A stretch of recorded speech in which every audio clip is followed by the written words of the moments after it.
विष्णू आंदोळ, गोरगाव काकडे येथील रहिवासी असून आमच्या गावामध्ये जे गजानन महाराजचं हे आमच्या पाठीमागे जे मंदिर आहे या मंदिराची स्थापना 4 वर्षापूर्वी या चौकामध्ये करण्यात आली व येथे त्यानंतर सभामंडपाची मागणीसाठी आम्ही स्वतःही महाले यांच्याकडे गेलो व त्यांनी आमच्या विनंतीस मान देऊन इथे सभामंडप दिला नसून काम पूर्णत्वास नेऊन सभामंडप पूर्णपणे इथे बांधकाम झालेलं हे दिसत आहे।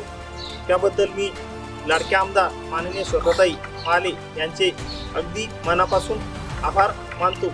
तसेच समोर इथे बसण्यासाठी चांगल्या प्रकारे गट्टूची व्यवस्था करून दिली, त्याबद्दल मी सर्व गावकऱ्यांच्या वतीने स्वतःताई यांचे आभार व्यक्त करतो व पुढील वाटचालीसाठी स्वतःताईंना हार्दिक शुभेच्छा देतो। स्वतःताई तुम आगे बढ़ो, स्वतःताई तुम आगे बढ़ो।